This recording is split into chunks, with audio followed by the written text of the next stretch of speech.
So, good evening, everyone. Thank you for joining us today. Our today's session focuses on the very basics on climate change and sustainability for entrepreneurs and the business community at large. We are joined by some esteemed speakers today. First, we'll go around asking them a few questions, and later the stage will be open for Q&A. You can post your questions in the chat box, and one of our colleagues will help us read it out. This session is being organized by Mr. Harish Anchin and myself as members of the Ascent cohort. Harish runs a fantastic organization called EnviroFit, offering uniquely designed stoves and other products which is transforming lives of many in the rural areas. My name is Karan Thakkar and I run a e-waste recycling company that is called the Recycling Company. And I've been doing this for over 10 years, offering individuals and corporates e-waste recycling services. Talking about Ascent, Ascent is a not-for-profit expression of Mr. Harsh Mariwala, chairman of Marico, and his passion to identify high-potential growth-ready entrepreneurs and enable them to grow their enterprise and enrich their entrepreneurial journey. Launched in 2012, Ascent creates a close-knit trust group of non-competing entrepreneurs who believe in learning from doers. My heartfelt gratitude to all our speakers today for taking time to speak to us. I will introduce them one by one. Firstly, Dr. Priyadarshini Karve. Dr. Karve completed PhD in physics from University of Pune in 1998. Her first research project resulted in the development of a process for converting agriculture waste in charcoal. The technology won the Ashden Award for Renewable Energy in 2002. In a career spanning more than 20 years, Dr. Karve invented a number of improved biomass burning cooking devices to reduce smoke in the kitchen and dependence on firewood for domestic cooking in rural areas. She has published more than 30 research papers in peer-reviewed journals and has contributed to technical books. In 2005, she started Samuchit Envirotech, a social enterprise that promotes environmentally sustainable energy and lifestyle products. Dr. Karve, who is a managing director of Samuchit, has also invented an easy-to-use Samuchit carbon footprint calculator for urban Indians and conducts workshops on climate-friendly lifestyle, sustainable urbanization, etc. She is also a founder director of Orja Box LLP, a green startup from 2021. Dr. Karve is actively involved in national and international organizations working in the field of renewable energy, equitable sustainable development, climate resilience, etc. Her work has been honored by several national and international awards, including World Technology Award in Environment category 2005 by World Technology Network New York and many more. Mr. Bose Varghese, welcome. Mr. Varghese is the head of Green Initiatives in Infosys. He manages all environmental sustainability programs, including the corporate RE100 and carbon neutral commitments. Under his leadership, Infosys won the 2019 UN Global Climate Action Award and became carbon neutral in 2020. Bose has extensively worked in the US and India in the areas of energy, environment, sustainability, climate change, and clean tech. He is actively involved in climate action policy and advocacy globally. Prior to this role, Bose held the roles of founder and director at Y2 Sustainability LLP, Bangalore, head of climate change and sustainability practice at EY in Bangalore. And lastly, our very own Mr. Prashant Banyar, who is also part of Ascent. Prashant is managing partner of NC2 Advisors, a boutique strategic and financial advisory firm focused on clean energy, environment, and mobility, helping clients with PEVC syndication, mergers and acquisitions, India entry strategies, and project finance. He has more than 20 years of experience in clean energy, environment, and technology industries. Prashant is tremendously passionate about leaving behind a clean and sustainable world for future generation and expresses this in his personal and professional endeavors. Prashant holds an MBA specializing in entrepreneurship from Santa Clara University, a ME in electrical engineering and University of South Carolina, and a BE in electronics engineering from Mumbai University. He is a co-chair for TIE's Global Sustainability and Mobility SIG. He is also a mentor and member of Investment and Grant Committee for STPI COE Motion for Electric Vehicles. Prashant has presented at many marquee conferences, written articles on a regular basis, and he also devotes considerable amount of time mentoring entrepreneurs. My heartfelt gratitude again and welcome to all of you, and many congratulations on the kind of work that you have done and are doing currently in your respective field. My first question is to Dr. Karve. That, like I said, our today's session, the focus is so that we understand the real opportunities and threat related to environment and sustainability. So, how real a threat is climate change? Can you throw some light on some macro numbers and what motivated you to get into this field? Sure. Thanks, Karan. Climate change has been a real threat since 1980s. Uh, Now it has become a more urgent threat.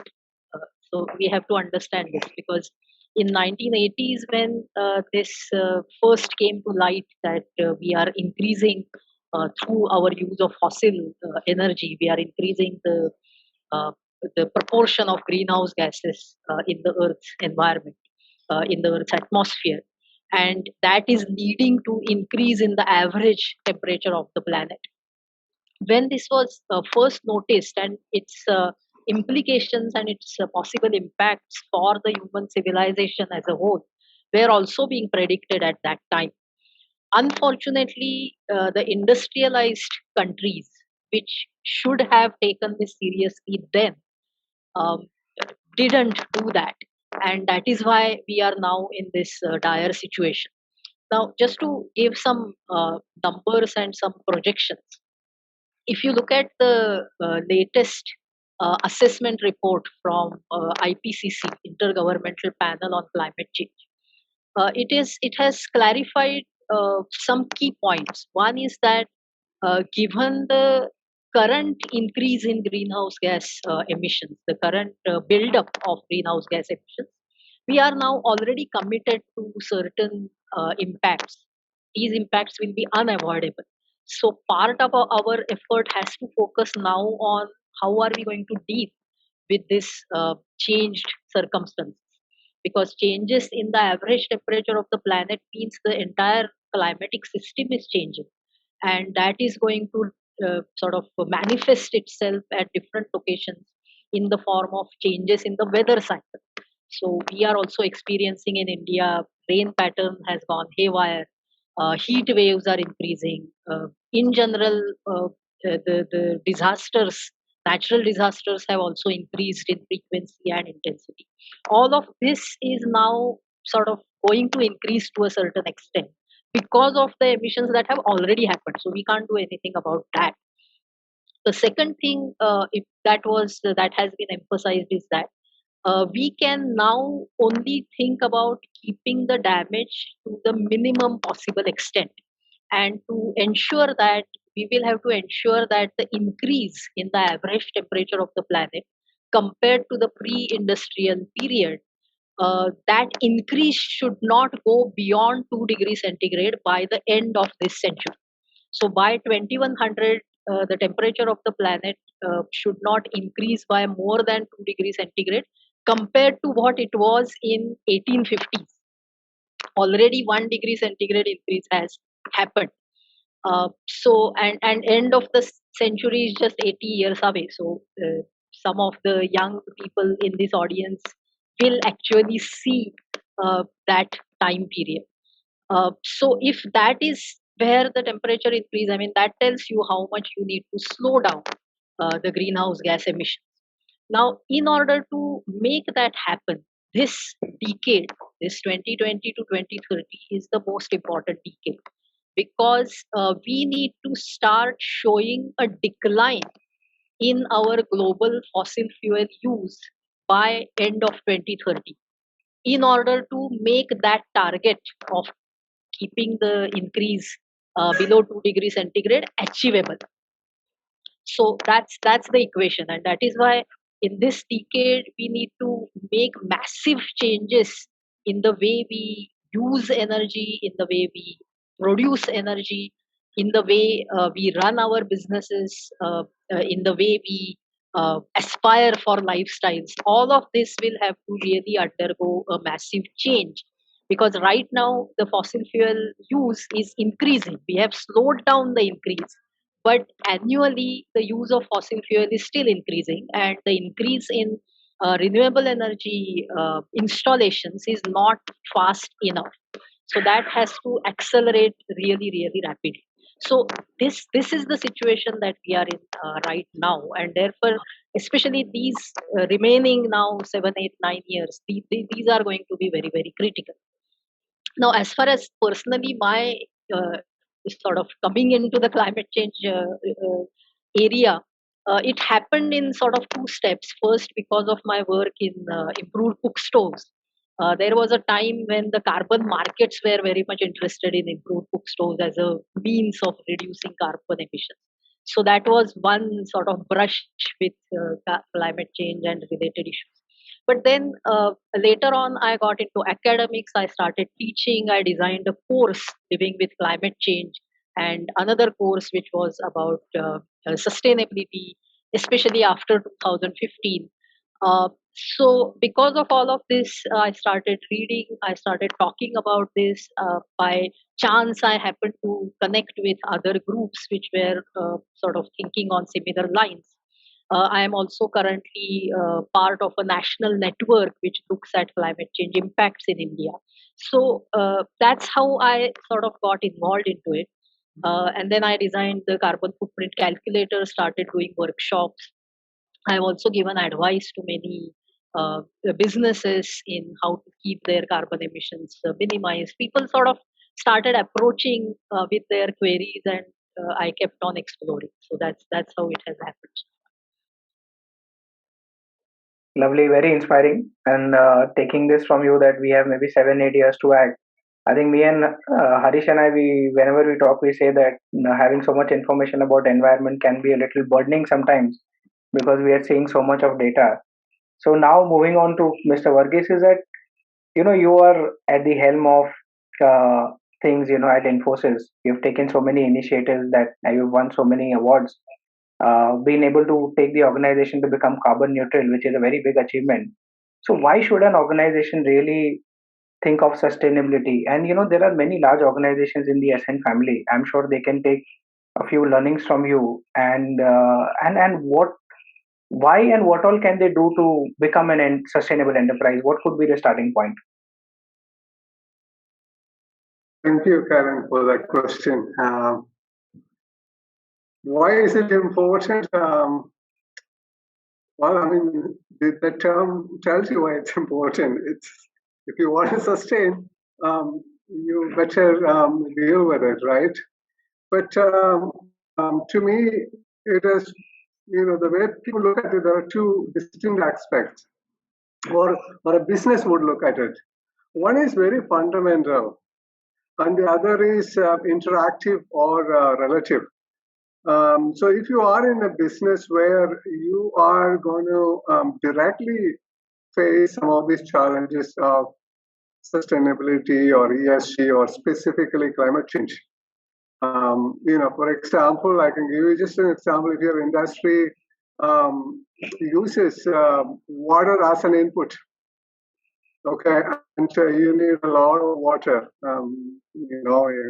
you could take any industry example out there that needs a lot of water. Or an industry that has a lot of industrial effluent that released to the environment untreated can continue to damage the environment, right? So that is an example of a fundamental. That part of your business is creating some impact, an adverse impact, and you need to deal with it. And if you don't deal with it, sooner or later, then you are going to get into trouble. Like in the social side, communities, simple examples. Even today you would probably find in places exploitation of employees. How long in today's world? How long can you hide that? How long can you run that? So I'm just giving examples that this what we call sustainability aspect that directly or fundamentally part of your operations.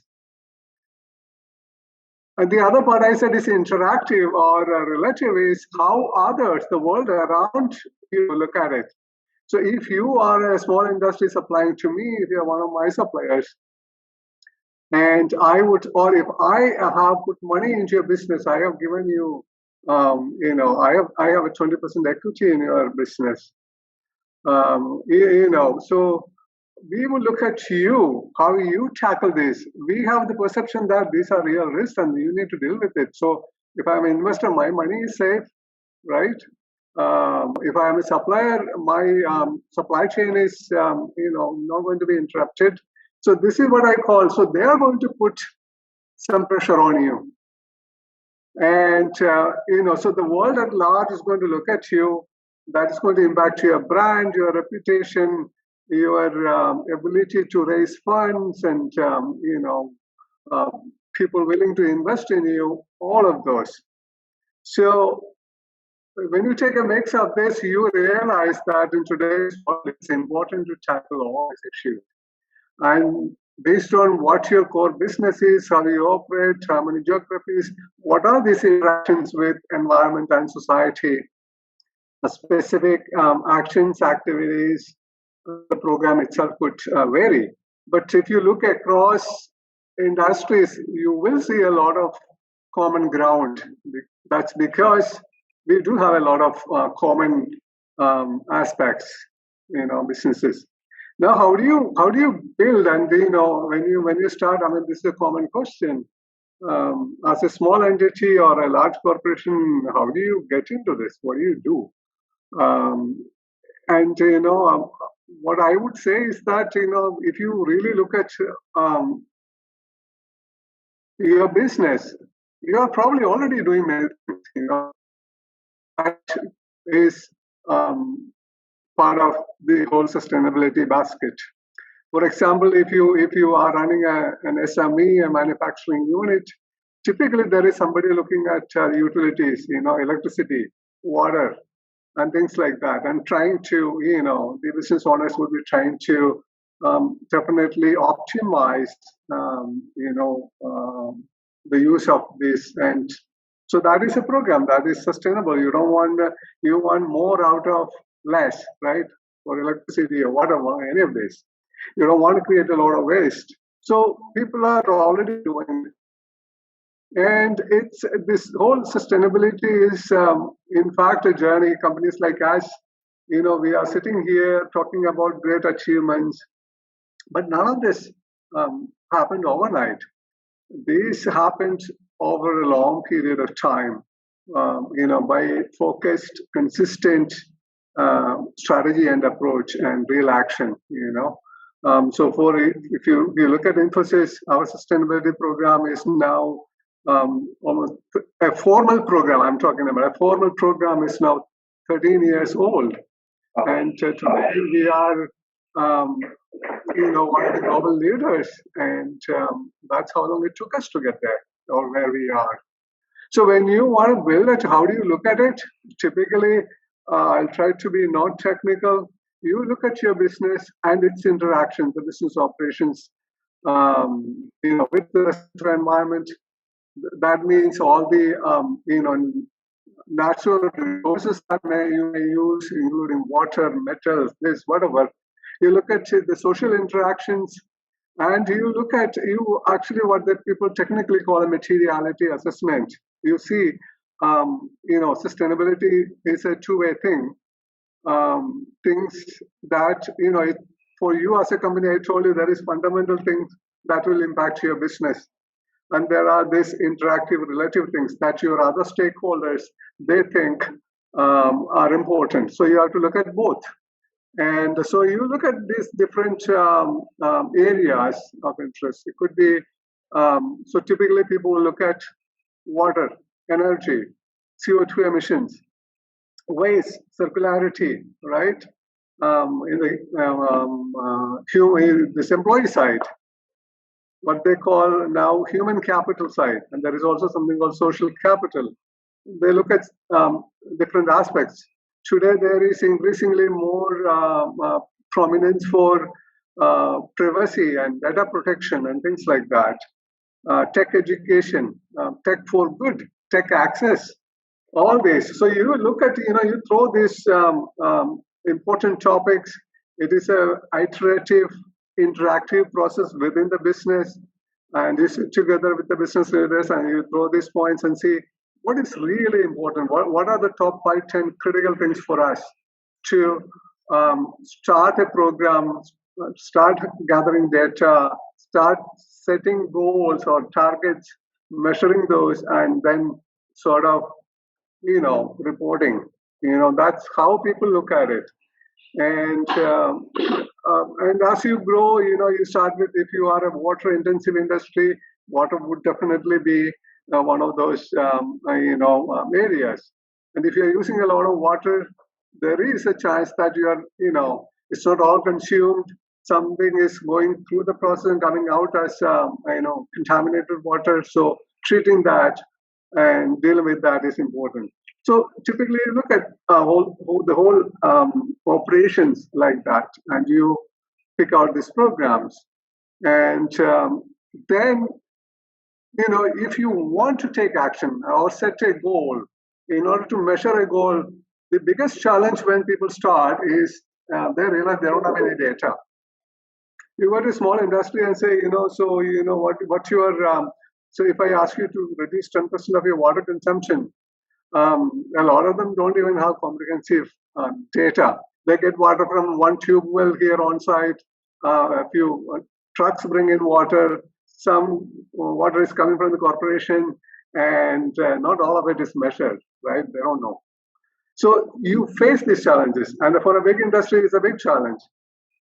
So you will see that in order to take any informed decision, you don't have data. So data gathering, setting up systems and processes to gather this data consistently, and then really establish what we call a baseline. So my 2021 annual electricity consumption was this much. Now I am prepared, and I know it's an important area. I want to set a target. Next year I want to reduce it by 5%. Now I am prepared to take that action. Give that responsibility to some people and identify how areas of action, how I can get that done. So once, so all this is done, you are ready to roll out some program, you change something, some technology, equipment, whatever, improve some processes, you achieve that. So the approach is similar to all the material aspects you identify. You measure, establish a baseline, and then try to improve upon that baseline year on year. Now, at the end of the year, you can capture this performance, what you achieved, and put it in your annual report. You could, when you're confident enough, you can actually roll up a sustainability report, which people need some confidence going to public to say that we have a program, this is what we are doing, and there has to be some substance to it. Otherwise, people would label you as a greenwasher. So, of course, eventually as you grow, you need policies, you need strategies, you need qualified people, you need a governance mechanism probably at the highest level, and you need to commit some resources, including people and funds, and then you take it, step by step, and you grow and you expand and you tighten, and eventually, 3 to 5 years, you can build a reasonably good program. And if you give it a decade, you can be like probably Infosys. Lovely. Oh, fantastic. I think some of the key takeaways that you said is never too late to start. It will take some time, but I think you have to start now. Take a baseline year, say for example 2021. It could be there's various interaction happening with stakeholders, and I think if all the SMEs and MSMEs come together with the penetration that we have in the country, they all start thinking in that manner to give something back in a positive manner. And I think one more thing that you said, the sustainability report, I think all organizations should come up with voluntarily just to see at the year end what has happened. So thank you. Now moving to Mr. Manyar, is you see global trends, and as an investment banker, you're part of the action. Do companies become more investable once they start taking steps towards sustainability, once they start monitoring it and implementing sustainability parameters? What is the trend currently, if you can share your experience there? Sure, Karan. So you've spoken like a true entrepreneur. You said, show me where is the money, right? So first of all, Karan, Harisha, thank you so much to you and Ascent for having me on this panel discussion. Actually, it's heartwarming to see that your SIG is putting the spotlight on sustainability. I mean, it's one of the key issues for our planet and mankind. So, I'm really pleased to see that. And very good afternoon to all the Ascent members and guests, and thanks for tuning in. So, Karan, I think you and I have chatted on this subject before. Investability is a complex subject, right? It's got 2 points that we have to always think about: value creation and valuation, right? And both are sort of going hand in hand, but also separate in a sense. And they also have two sides of the same coin, right? One side is the investor, the other side is the company itself. When you talk of investing and value creation on that. So let's in the next couple of minutes, let's look at both sides and see if we can answer your question to the extent possible. I think it's a tough question, but we'll give it a shot. Okay. So whenever we look at investing in any business, we look at the business fundamentals and the valuation associated with this. So in this analysis, when we as a bank look at this or as an investment bank look at this, a central question comes in is, what is the business risk? How much does climate risk factor into the analysis? Will future business and hence the future cash flows be impacted due to the disruptions caused by climate change? I think, Priya already spoke about some of the challenges and the disruptions that are possible. And I think she can spend a lot of time educating us on what some of these disruptions would look like. And I think it's important to factor in those disruptions. So companies that are able to better predict and manage this risk will be rewarded by investors. And I think some of these things that Bose has also mentioned in terms of the mitigants and the proactive efforts companies can make in mitigating these climate risks will be very beneficial. So now let's take a look for a moment and separate the current valuation and also the long-term value creation, right? As I talked about, those are the two fundamental differences. So anybody who's investing in sustainability undertakings, they are doing it on the premise that the revenues will increase and they will have cost savings while providing certain intangible benefits. And the idea is that all of these things put together will increase the enterprise value, right? And therefore the valuation.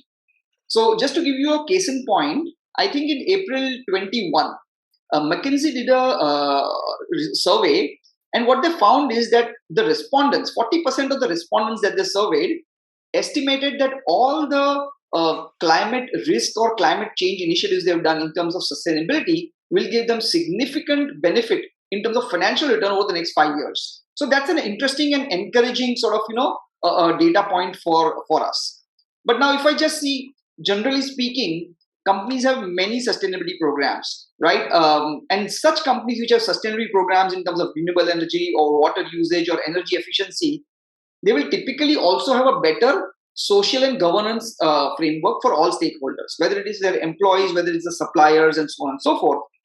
So both of these things, right, the social and the governance part is very well known historically. So, the companies are evaluated on those things, and, valuations do get impacted. I mean, if you have a really bad governance structure, in terms of disclosures as an example, then investors won't reward you. They will in fact punish you for it. So having a better social and governance structure helps. And what we have seen is that these are the types of companies which also have a really interesting and good sustainability framework in their business.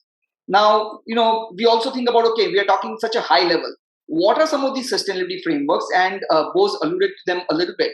But these are centered around renewable energy. Like, for example, Google is investing crazy amounts of capital in renewable energy, and so are other companies as well. All the tech companies are doing it. A lot of the old school oil and gas companies are doing it. Like, for example, BP's got 4+ star rating. Right, there are traditional oil and gas company now investing in renewables. In fact, they are a limited partner in one of the India's largest ESG private equity fund as well. Right, so that's on the renewable side. The other topics are around water usage, waste management, and interestingly, monitoring of the overall supply chain. So it's no longer that am I building sustainable practices in my business, but are my suppliers doing the same? Right, and going back further, I think that's become a very interesting new development over the last few years, which I had not seen in the past. So it's a very welcome change. So that's what just to talk briefly about what the companies do, right, from a a sustainability standpoint. But that just doesn't change necessarily the valuation, right? Because the other side of the coin is investors. So let's flip on the other side and see what are investors' perspectives, around this. So again, to give you some data. Over the last decade or so, global investors have poured close to $30 trillion in ESG strategies. Look, I mean, that's crazy, right? I mean, and this is data coming from Global Sustainable Investment Alliance. And, there's a chair says that this is because of the increasing materiality of climate, social, and environmental issues. Bose just now talked about the material impact of sustainability on businesses. I mean, here's actually money that is flowed in because of the increasing materiality of sustainability on your business. So what this indicates is that, investors want climate leadership from companies and tangible transition plan. I mean, we know leaders and CEOs always talk a big game, right? But investors can no longer be fooled around it. They want a tangible transition plan. And they want that without having to sacrifice returns. So as usual, investors want to have their cake and eat it too, right? So this is the challenge for going full throttle on sustainability. Why people don't do that, full throttle. I mean, if in some investor, like, in the impact world or the triple benefit bottom line world previously, people used to say, I'm willing to sacrifice a few percentage points of return for making a social impact or some other type of impact. But mainstream investors are not willing to tolerate that. So this is one of those, push and pull. Now, that's at the global level. What we found is that, and Priya talked about this a little bit as well, EU investors or European investors, they are valuing sustainability a lot more than other regions. And in India, there is a growing awareness amongst investors that sustainability is important. So we've seen, for example, Eversource doing the largest country-specific climate fund, right? So recently, SBI Cap's new fund raised a good climate fund as well. So a lot of different funds are coming up in India as well around these ESG themed portfolios. Now, again, let me throw some data about, what are these types of portfolios doing and what is the amount being pumped in on an annual basis. So United Nations is a group called UNCTAD. They estimated that in 2020 alone, the value of sustainability themed investment products was a whooping $3.2 trillion. That's almost the same as India's GDP. So imagine India's GDP globally is being pumped into sustainability themed investment products. Out of this 3.2 trillion, 1.7 trillion went into sustainable funds. So this is funds going to companies. And interestingly, this is only 3.3% of all open-ended assets worldwide. So as sustainability becomes bigger problem to be solved and more companies and entrepreneurs develop solutions toward this, there's still a lot of room to grow and a lot more money that can be deployed. Now, just to round up the 3.2 number, excuse me, for everybody, the 1 trillion, the rest of the money was as follows. 1 trillion went into green bonds, about $500 billion went into social and mixed sustainability bonds, right? So that kind of gives you a perspective on where all that money went. Now, coming back to the fund side, right? Because, investors are the other side of the equation. There are, to be exact, 3,987 sustainable funds globally. And they grew by 30% year over year. So previously there were like some 2,700 funds, and now it's 4,000. Just in 1 year, a COVID year. I think that's phenomenal validation of the opportunity there.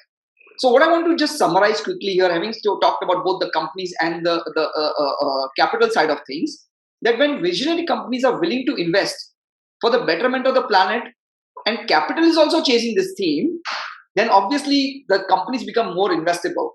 And obviously, there is an opportunity for people to improve their valuations also by truly focusing on sustainability, not greenwashing, but really truly focusing on sustainability and improving their metrics year to year. Lovely, Prashant. Thank you so much for those insights. And like you rightly said, it's a very high business risk. Companies should focus on value creation, and the numbers, anyways, speak for itself. That how big an opportunity also it is for entrepreneurs and organizations to become more and more sustainable with each passing day. Now my next question is for Dr. Karve. We hear this term so often now, carbon neutrality. What exactly does it mean? And what are some of the easiest and quickest ways to reduce carbon emission that an organization can adopt? Because like Prashant rightly said that, it is not only greenwashing, companies actually have to walk the talk now. We'll be very happy if you can throw some light on that. Sure. So carbon neutrality has become one of the most misunderstood and abused terms nowadays, especially after COP26. Everybody is suddenly talking about going carbon neutral. Uh, by definition, I mean, if we look at the scientific definition of carbon neutrality, the first step in that is to reduce our operational carbon emissions to the best extent possible.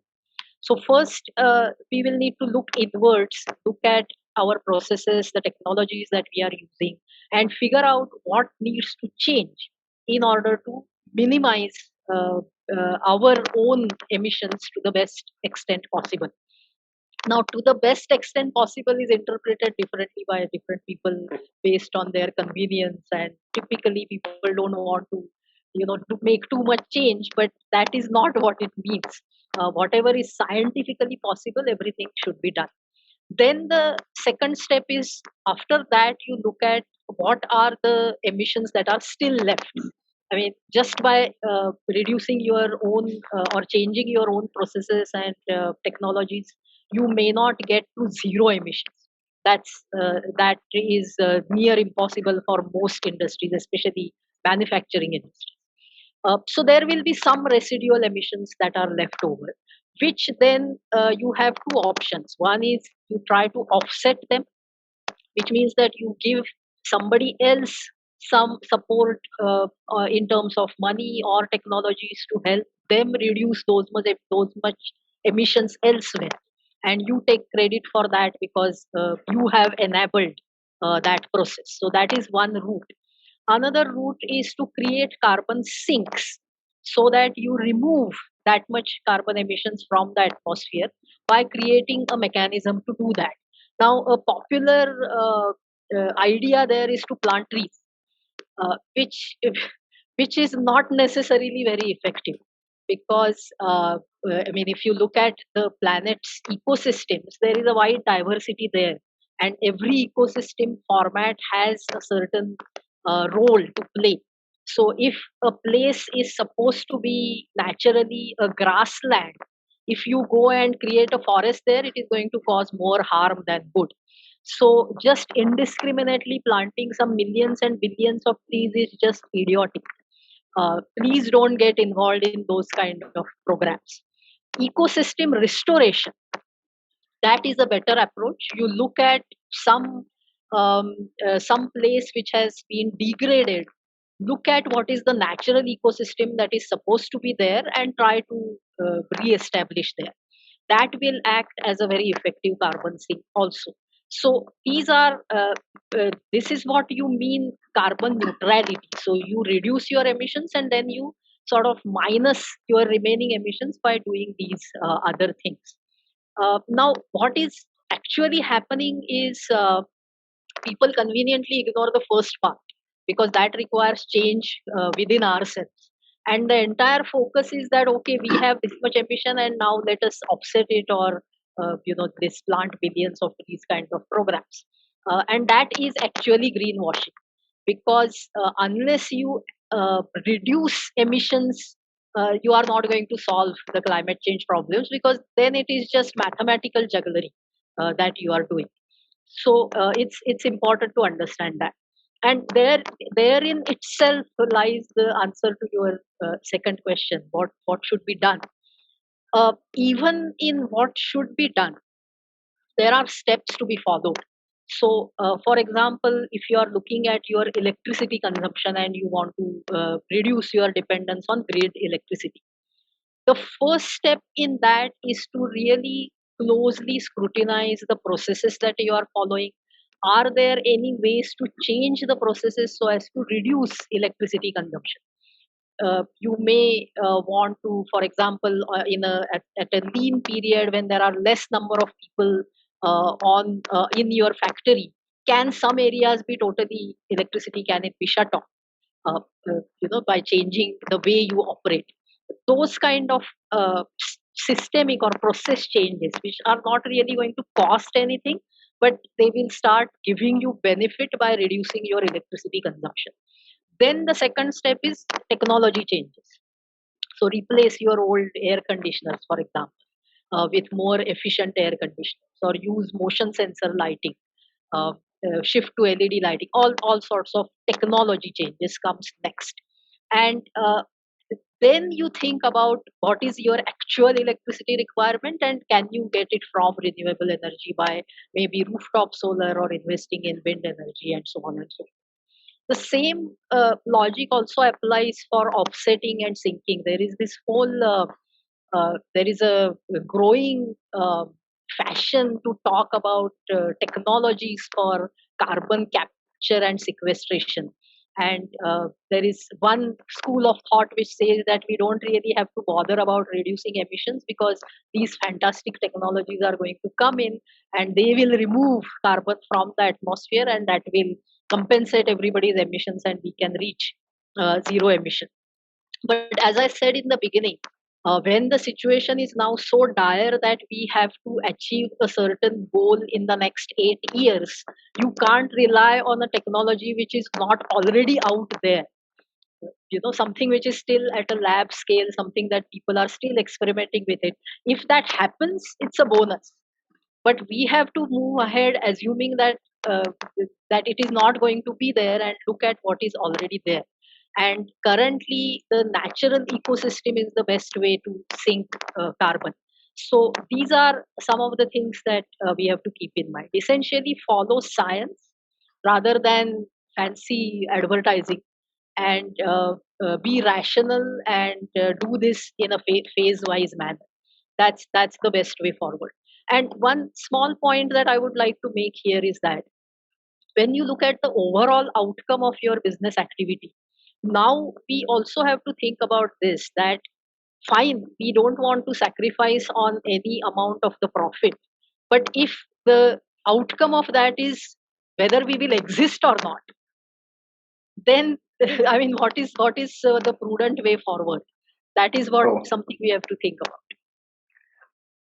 lovely, and thank you so much for those insights. And I've seen the tree plantation, etc., becoming such a fashionable thing. But eventually, when you go to the place, you see the trees dying. You think that it is not sustained. I think what very rightly you said is that ecosystem restoration.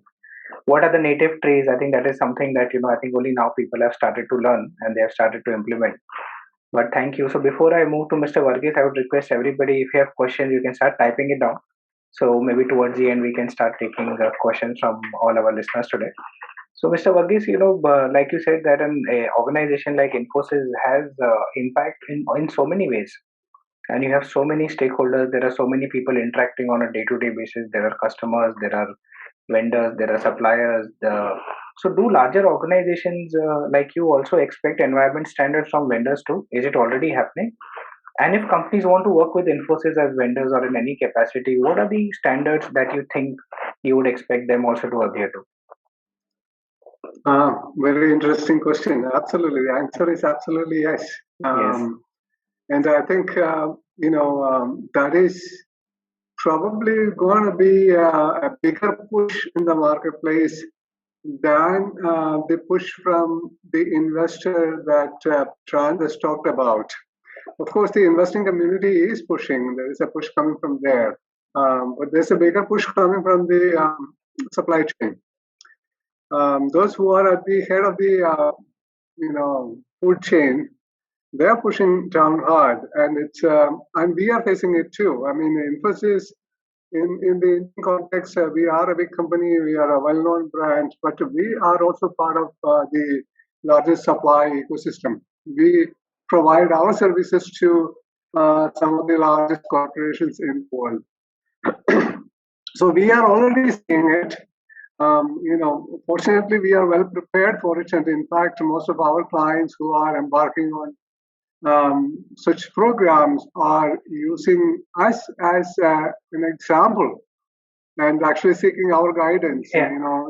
in setting their program, and that's truly happening. So in the marketplace, there has been a transition. Maybe even 6-7 years ago, IT companies, we survive by bidding and winning large IT contracts. 6-7 years ago, it was like there would be like a 4 or 5 little small section on sustainability. A few basic questions on sustainability. You had to answer that, and it was just, it didn't go anywhere. You just write something there, and then the RFP goes through its normal assessment process, and everything gets settled based on the commercial and other technical. Today, that has completely changed. Over the last 5-6 years, that process completely changed. Today, if you really have to win a big contract, you better be prepared to, first of all, the assessment section for ESG. It's so elaborate. It's almost like a standalone sustainability report that we have to supply information on. And two, it is weighted into the award process. Three, the latest that we see is not only they want us as a vendor or supplier to have a solid ESG or sustainability program, they also want to see what we as a supplier or vendor can do for them. On top of the scope of work, a service that underlying the RFP. Can your services help us reduce emissions? Can does your program consume less power? Is there an opportunity? Do you see an opportunity to work together? And do you see an opportunity to go to market together? On this particular area. Some open-ended questions. Looking at, so they are actually seeking opportunities as well. Not only just making sure that you have a good program, you have the emissions and the water consumption, that your waste management well taken care of. They're also looking at how we can leverage each other. That is where things are. So. And also maybe invest at some point. I'm sorry? And also maybe invest. Do you see that happening? Maybe some new green enterprises you're dealing with, you come across great processes. Maybe in future Infosys might go ahead and exactly. Probably that's some of the big corporations we haven't gone that far, and there is also a subtle difference in the supply chain. When this whole, you need to understand the whole supply chain has opened up as a big opportunity, because last decade big corporations took care of their own emissions and water consumption, and they've gotten to a pretty solid state now. And now they look at what else they can do. And you look at the value chain, the supply chain, the multiplier effect is typically 10, whether you take water footprint or emissions or whatever.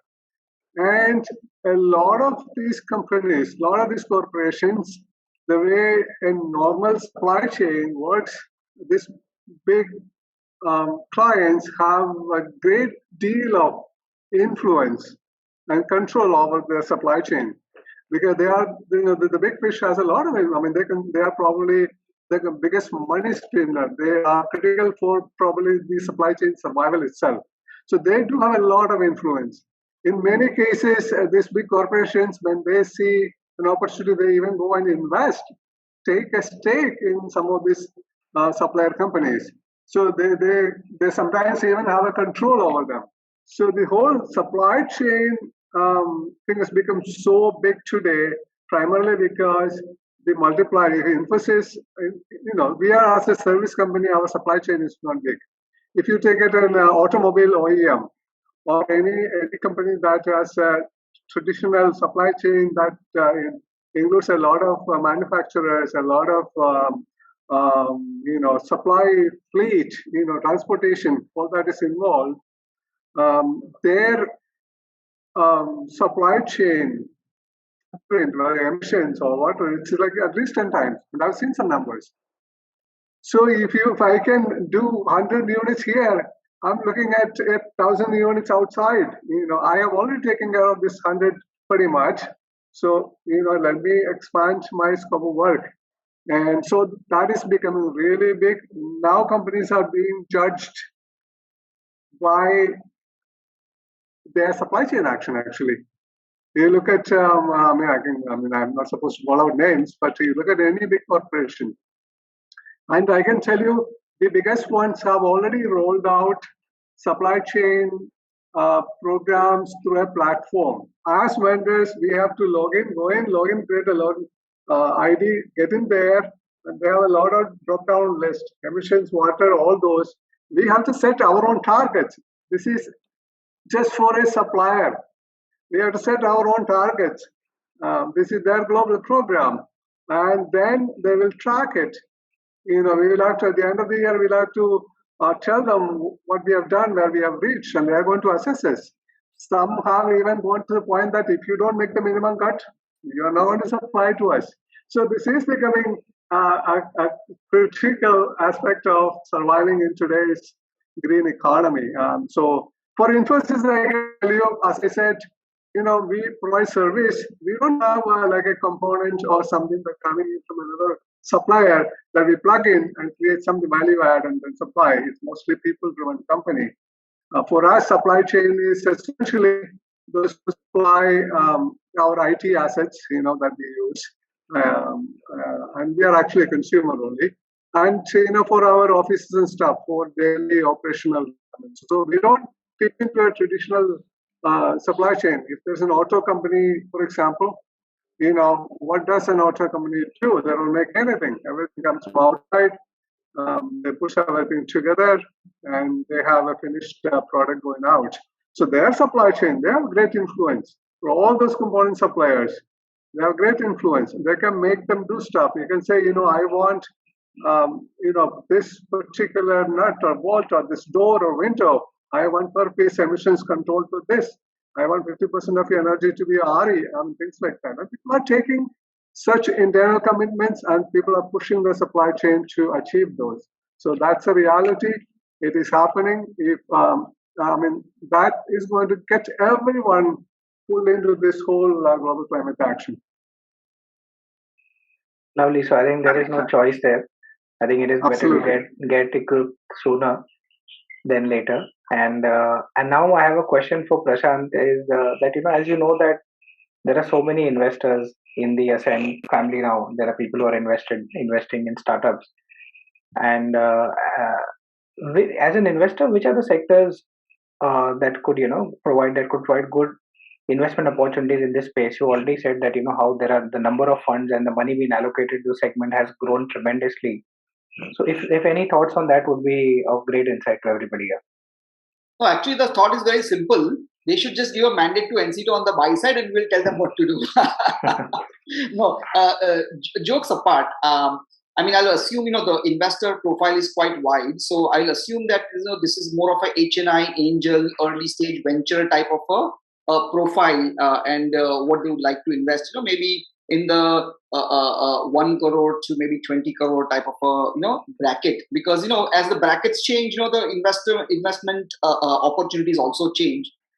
In this segment, we are seeing tremendous action.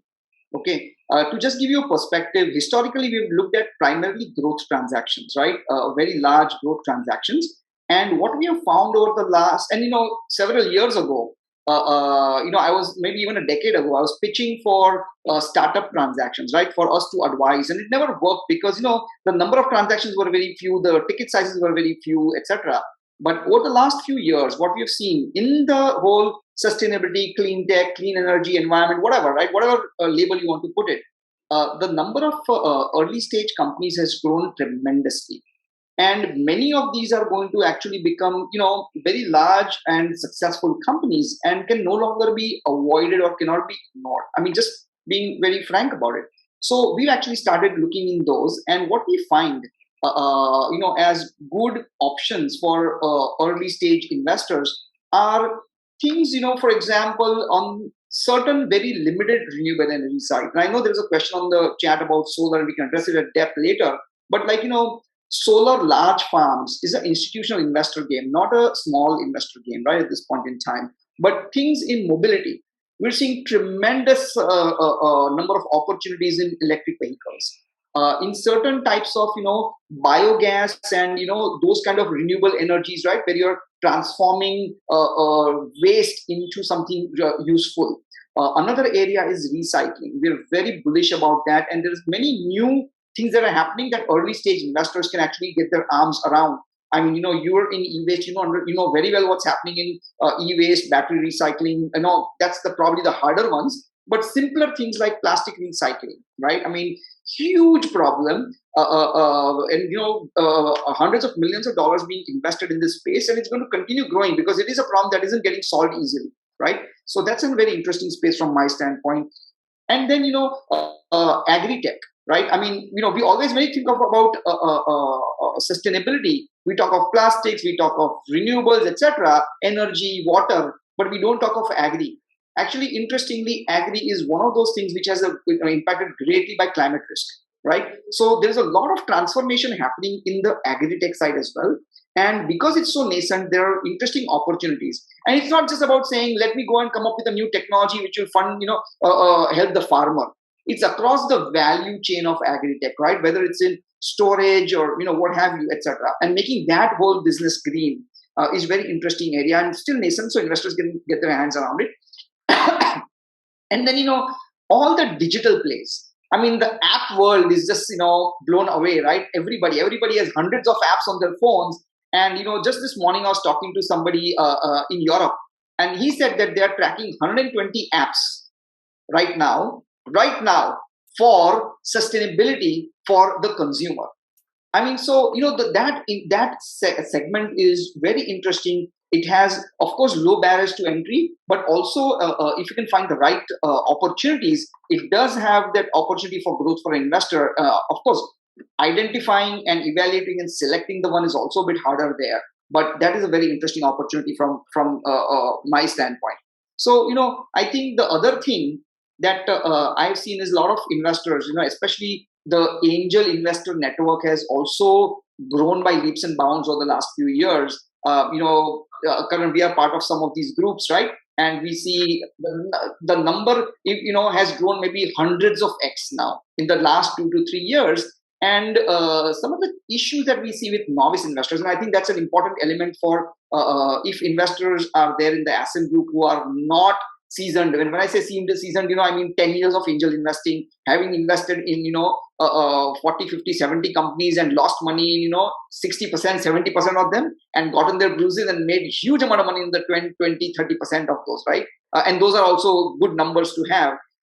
That's what I mean by if you've not done that, then you're still a novice. What I would say is, it's very important to understand your own investment profile, right? In terms of, what is your passion? Where is your passion? What value add can you have? Are you just going to give the investor, the company money and, walk away, or are you going to be an active strategic investor and what have you, right? And none of this is actually investment advice. I need to make that disclaimer right off the bat.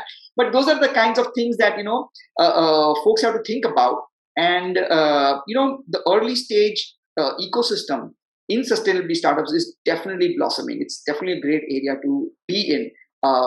People will always hear about fintech and the Zomatos and, Swiggies of the world, but this is an area that's going to be there for the next few years and certainly a lot of opportunity. Maybe, at a later stage, Prashant, we should have a session, especially for all the Ascent members. And we have Ruchika also online and specialize with all these questions that all the members can throw at you. So great insights there. Sure. So now I would request all the speakers to give some closing remarks, but I would also request Harish to say a few words. Like I did mention in my introduction that he is doing some fantastic work. Harish? Hi, can you unmute? Okay, I think yes, Harish is here. Harish, some closing remarks, something on environment sustainability. Sorry? Some closing remarks for you before I request the other speakers also to give closing remarks, and then we'll move to the Q&A. Your take on sustainability, environment, your experience. Just a few minutes, but would be very good to have you speak as well. Yeah, in terms of this session has been just a basic start for our entrepreneurs in terms of understanding sustainability and understanding the entire gamut of things. We as a social enterprise started from a different angle altogether, looking at the bottom of the pyramid and how they cook and what should be given to them to save lives, emission, as well as the environment. And now slowly moving on towards in terms of how helping various, not only the beneficiaries, but also in the bargain, as Priya mentioned, helping various corporates in terms of moving on towards carbon neutrality.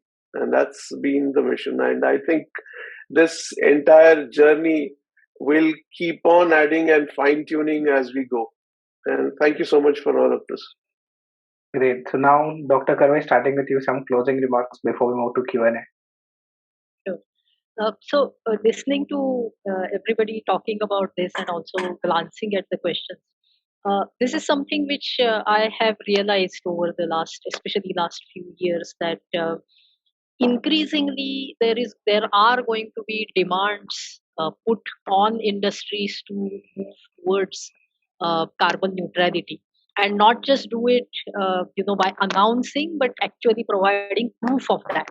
Already some of the European countries have put that in their commitment towards Paris Agreement, that they will make certain business sectors to report on their carbon emissions and move towards carbon neutrality. And that is where the pressure is now coming from all their service providers based in India to also start doing that. But looking at that trend, eventually the Indian government also, every 5 years, countries have to make new commitments. And once all the commitments, all the low hanging fruits about renewable energy and all of that is done, obviously the next step is to put pressure on businesses. So I see that in the next 5-10 years, just as today the compliance requirement is to do a financial audit and submit that, the same compliance will come for carbon audits and carbon accounting. And in that sense, I am a bit concerned that there is a lack of climate literacy in the business world. There are very few people who understand even the basics of carbon accounting. So we have undertaken now some programs to try and help businesses to get a handle on that, because otherwise something that happened in carbon market will again happen here, that some consultants will sort of fly in and take companies for a ride because they won't understand the jargon that they are talking about. So at least a basic level of understanding of what is carbon accounting, I believe that should be a requirement of the skill set of middle management level people in all business sectors, according to me. And companies will need to invest in that kind of a training for their employees. So that is something that I would like to put on the table. Lovely. Mr. Varghese? Yeah. So, sustainability, climate action is probably now, the most critical and the most talked about. But sustainability in general, if it hasn't hit you already, it's going to hit you. So don't wait for the stick. Make yourself the carrot. Take action now. And that's going to keep you in good stead. So there is a common saying that, especially smaller companies that, this is going to cost me a lot of money and this is for the big boys. Both are incorrect. So it's never late to start. Start looking at your business. Start anywhere, but start, and keep moving. Thank you. Lovely. Lastly, Mr. Maniar. So I would say, as far as I'm concerned, planet preservation is the greatest challenge that we face as our generation. And therefore, it is also the greatest opportunity, right? As some great leaders said, never let a crisis go to waste. I think a lot of us have experienced that during COVID. And I think it's time to put that learning towards planet preservation. And, as we've discussed earlier, governments have recognized this, capital markets have recognized this, capital is available, and there's a lot of entrepreneurial spirit behind it. So I think the ecosystem is happening.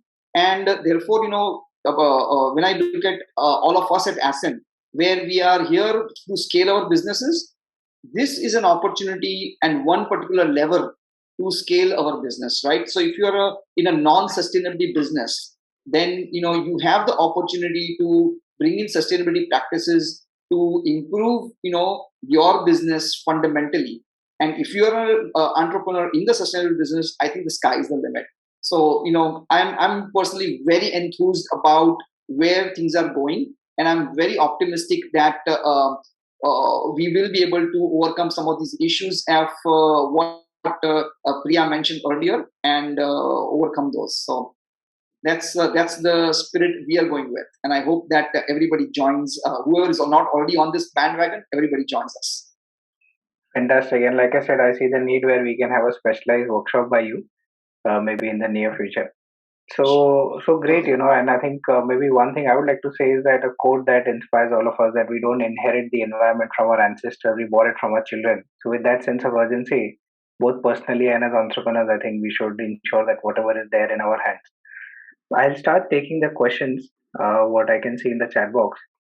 So the first one is, are there funds that focus on green investing exclusively, partially? This can be answered by you, Prashant, correct? Sure thing. So yes, there are funds both domestically and globally which invest in these areas exclusively as well as partially. Now, for example, in domestically, I mentioned Eversource, Need. I mean, and if you're interested in more names, just send me a note and we'll share those names with you. Globally, so there's just tons and tons. I mean, hundreds and hundreds, maybe even thousands at this point in time. Again, happy to share those names with you. I think there will be very few funds today, in fact, who will say that we are not investing in this space. They will be hard pressed to say that I'm not investing. The next question can be answered by Dr. Karve, which says that by Mr. Jairaj Kumar, is that I run a marine services company and currently use low sulfur high speed diesel as fuel for our tugboats. Will changing the fuel to hydrocarbon fuel extracted from agriculture waste considered carbon neutral? Switching the source, the fuel. Yeah. That's actually a good question, because there are a lot of controversies around waste to fuel technologies, especially when operated on a large scale. So there will be some people who will be able to convince you that it is carbon neutral, sustainable, etc.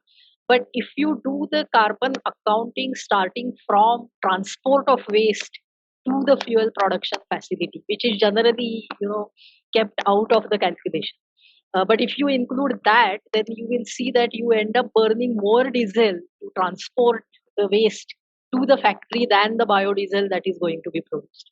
So on a large scale that is required for this type of fuel substitution, it is unfortunately not carbon neutral.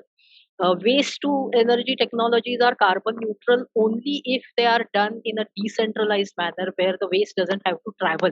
So in that sense, biogas which is done on location where the waste is generated is carbon neutral, but not any of these big factories where waste has to travel on diesel fuel trucks. So fantastic. I think one has to look at the thing in totality and ensure that the total footprint. So there's another question in continuation. I think no, it's a separate one, but says it. Does utilization of LNG as fuel be considered for reduction of greenhouse gases?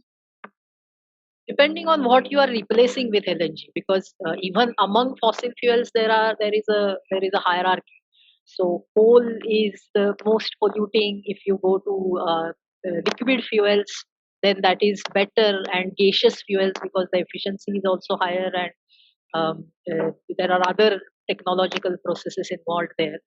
So relatively, the emissions will be less if you are. In that sense, natural gas is the lesser of all the evils as far as fossil fuels is concerned. So yes, right now, technologically, if that is the most lowest carbon option available to you, then that is what you will have. Okay. So again, question open for everyone, that what are a couple of startups that you feel would be required to help reach carbon neutrality or sustainable environment? Startups? couple of startups that you feel would be required to help reach carbon neutrality or a sustainable environment? Uh, well, I can sort of try to answer that, because this has to be looked in the context. I mean, you can't have talk about generic terms about carbon neutrality on a planetary scale. One has to look at it in sectors. But one obviously area is renewable energy, which is going to be the savior, so to say. However, as I was talking about biomass also, same is true in to some extent with solar, let's say. Uh, Putting solar panels on all the rooftops in the city and taking the city off grid is the better way forward, rather than occupying a large tract of land with solar panels generating megawatts of energy and trying to supply it everywhere through the grid. So decentralized renewables, I think, has to be the way forward, and services designed around that, which will in an interesting and innovative way lead to carbon neutrality in different sectors. So for example, in agricultural sector, solar powered cold storages will address a lot of problems that the farmers face, the overall supply chain faces, and using a renewable energy source, so that is nearly zero carbon or low carbon.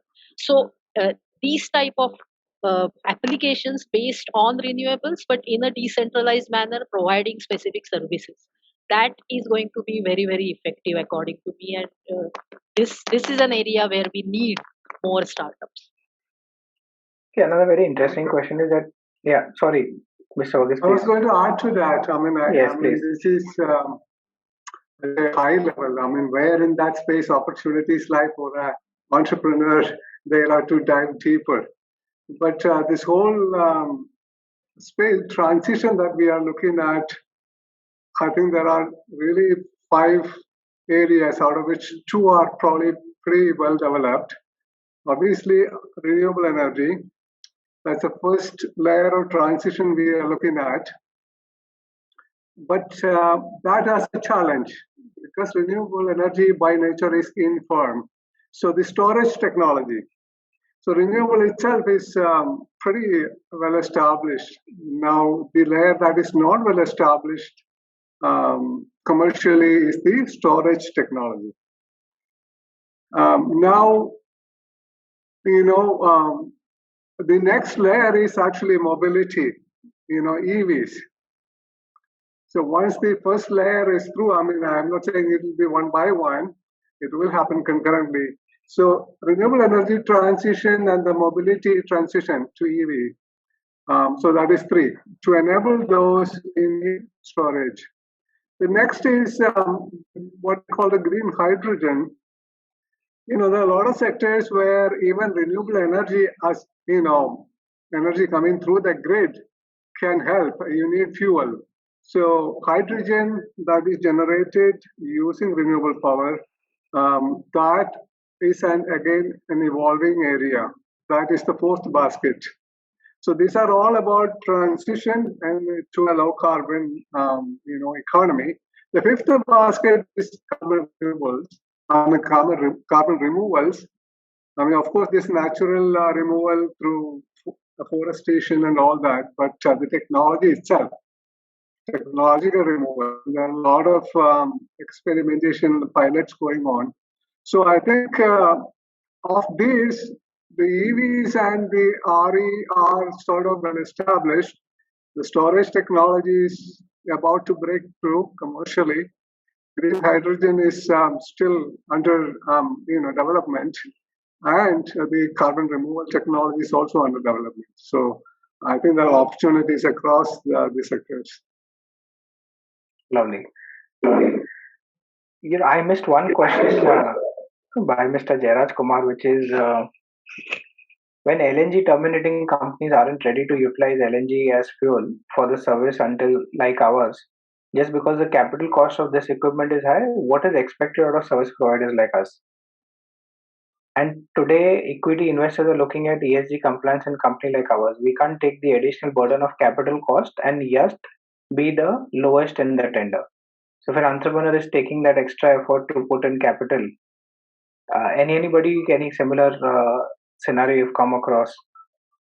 Would like to answer this? Can you read that question again?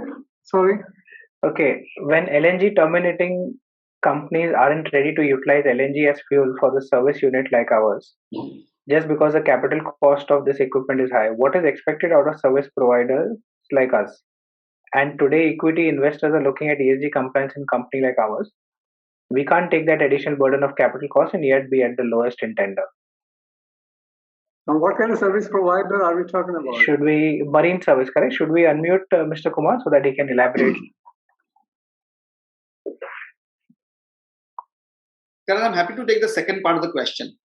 Sure, please. Okay. In fact, that question was for Prashant. Okay. Because today, I mean, we are a company largely supported by private equity. And today everybody says that, you have to be ESG compliant. When our principals who are LNG terminaling companies, right, are not willing to make a change. The LNG is to be given by them, right?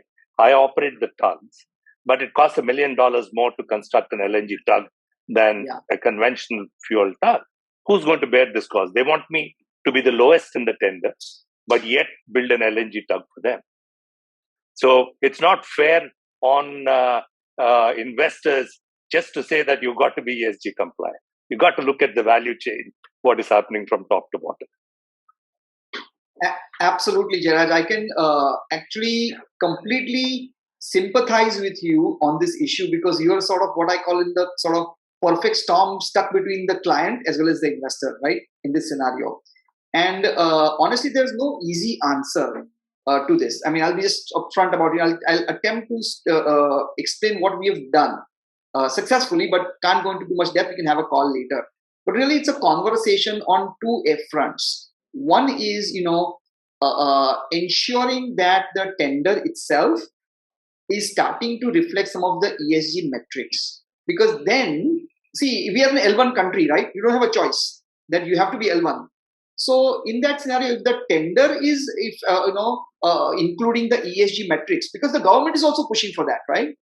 In that scenario, you are still at a more of a level playing field with others. And then it becomes your solution being L1 or not, right? That's one side. The second side is, I think, in another situation where you've seen, we've had to put in a transition plan. And if you notice, I mentioned the tangible transition plan, and I had chosen that from that example, that there should be a tangible transition plan in your business and along with your conversation with your investors, that how are you going to start including this compliance into your business? This cannot be an overnight flip, right? Unless if they're saying, look, I need to have this overnight flip, then they have to suffer certain returns reductions. I mean, and it's more of like, there's no silver bullet. It's more of a conversation and getting everybody to the table and negotiating that agreement where, your business is not suffering. At the end of the day, if your business suffers, their investment suffers, right? And if you are the best supplier, then your client also suffers. So I think, that's the only answer. There is an answer that you can arrive at, but it's only through a conversation and a negotiation.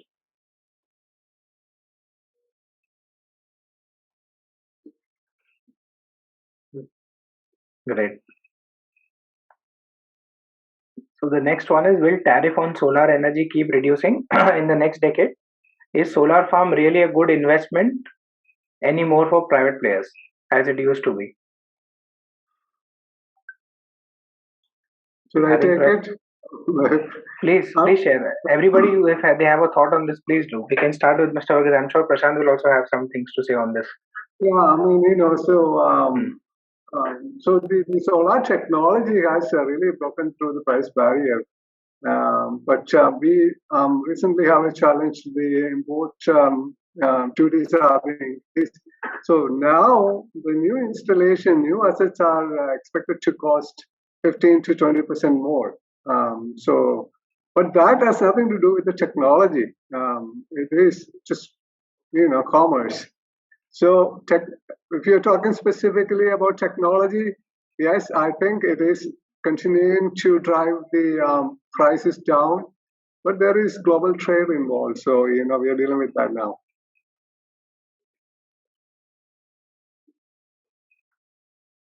So, my thought is that, I don't understand whether it's a solar farm is a large scale, hundreds of megawatts kind of a solar farm, or is it a rooftop or a CNI type of a question. I'll tell you the answer on both of those sides. The tariffs on the large scale solar farms are anywhere between 2 to 250, and they seem to have stabilized there. I mean, I could be wrong. I remember the first time we did a deal on solar, the tariff was 16 rupees, right, just a decade ago, and now it is 2.36 or something like that. So it's tumbled significantly, and it's been great that it's tumbled. It's not that people haven't made margins; people have made margins. So is it really a good investment from a farm standpoint, large scale, hundreds of megawatts? I think that's a play game for all the large IPPs, who are looking at building gigawatt scales, and more of a spreadsheet game and more of an execution game. If you're now then looking at CNI or rooftop, there's still an opportunity. There are a lot of players in that already. Like, you can just do a Google search and more than 10 players will come up. Most of them funded by private equity. Having said that, there are new players coming up, right? I mean, private equity has this tendency to take, build, flip, take, build, flip, and they kind of do that round robin amongst themselves, to some extent. And again, there's nothing wrong with that. It's a great business. So there is some opportunity, but you have to find the differentiation a little bit there. Why are you going to get that extra margin, right? What else are you going to do than just take the module and install it, right? What is there? Is there a design element to it? Are you better at getting tenders? Are you able to do better EPC? Are you able to better negotiate prices? There's all these different questions in the chain that you have to answer to know if you're going to be profitable in it, or as an investor, is it a good investment for you? Because the IRRs are very sensitive to each and all of these elements. Lovely. I would just like to add, either ways, one has to ensure that solar panels are recycled the right way. These are again very complex material, and I think it's only now that we realize that for all the good that it is doing and for the renewable energy that it is adding, it has to be treated in a scientific manner once it is disposed of and once it reaches end of life. So great. I think this next question can be taken by Dr. Karve, that how does one calculate the reduction in carbon footprint, and is there a measurement device? You've been talking about the measuring of carbon footprint. If you can please share your insights. So there are now well-established and well-accepted processes. There is a GHG corporate emission standard, which gives a protocol for doing carbon accounting for any business activity. Of course, I mean, every type of business has its own peculiarity, so a little bit of a customization is required. But these tools are open source, and one can sort of tweak and play around with them. The basic principles are now fairly well established, and what we are trying to do is sort of, I took that and created a carbon footprint calculator which can be used at a family level. So you can calculate your family's carbon footprint and work on that. Then we took that and expanded it and created a tool for academic campuses, so that colleges, universities, etc. can do their baseline carbon accounting and work on going carbon neutral. So that is one campaign that we have been running for a few years. And the third thing is something which I mentioned earlier, that if people working in the business sector familiarize themselves with the basic principles of carbon accounting, then you can do the back of the envelope calculations of your own before hiring somebody to do a full-fledged carbon audit of your company. And that process, if you keep on doing, that will help you keep track if you are on a journey towards carbon neutrality, before you get that validation from some expert. So from that perspective, since about 3-4 years, we started offering an online course on carbon accounting. So it's a self-paced course, so even working people can do it in their free time and familiarize themselves with the basic principles, start applying them, and you can then make your own tool for which is very much applicable to your own business.